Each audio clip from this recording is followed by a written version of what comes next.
నారాయణపేట జిల్లాలో భారీ నకిలీ పత్తి విత్తనాల దందాను పోలీసులు బయటపెట్టి బట్టబయలు చేశారు.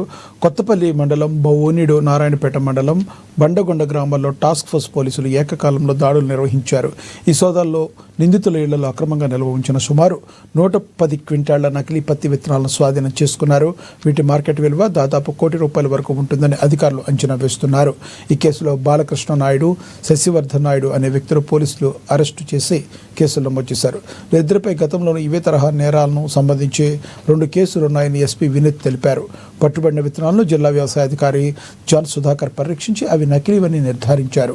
రైతులను మోసం చేస్తూ లాభపడాలని చూస్తున్న ఇలాంటి ముఠాలపై నిరంతరం నిఘా ఉంచుతామని, అక్రమ నిల్వలు ఎక్కడ ఉన్నా వదిలే ప్రసక్తే లేదని పోలీస్ యంత్రాంగం స్పష్టం చేసింది. నకిలీ విత్తనాల విక్రయాలపై సమాచారం ఉంటే వెంటనే పోలీసులకు తెలపాలని ఎస్పీ వినీత్ కోరారు. ఈ భారీ ఆపరేషన్ విజయవంతం చేస్తున్న టాస్క్ ఫోర్స్ పోలీస్ బృందాన్ని ఎస్పీ ప్రత్యేకంగా అభినందించారు.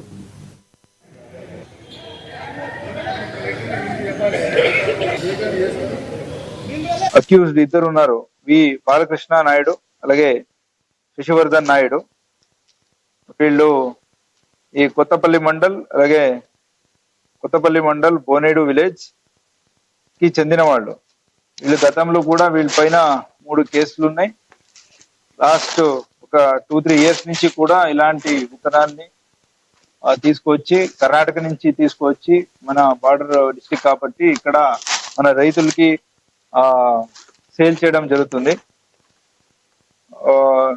దీని మీదే మన నిఘా పెట్టి ఒక సపరేట్ బృందం తయారు చేసి, ఎందుకంటే స్పూరియస్ సీడ్స్ అనేది మన తెలంగాణ రాష్ట్రంలో నేరం ఉంది కాబట్టి 2 కేసులు చేయడం జరిగింది.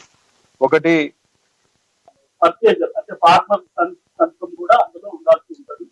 ఈ విధంగా తీసుకున్న వాటికి ఏమైనా ఒకవేళ నష్టపోయినట్లయితే కూడా వాళ్లకు పరిహారం ఇచ్చేయడానికి కూడా మనకు ఒక కమిటీ ఉంటుంది. డిస్ట్రిక్ట్ లెవెల్లో సైంటిస్టులను పిలిపించి తర్వాత దానికి సంబంధించి నష్టపరిహారానికి కూడా ఇచ్చేయడానికి మనకు అవకాశం ఉంటుంది. కాబట్టి రైతు సోదరులకు అందరికీ రిక్వెస్ట్ చేసేది ఏమి అంటే, కంపల్సరీగా వ్యవసాయ శాఖ నుంచి ఎవరికైతే లైసెన్స్ ఉంటుందో వాళ్ళ దగ్గర మాత్రమే ఈ విత్తనాలు కొనుక్కోవాలి.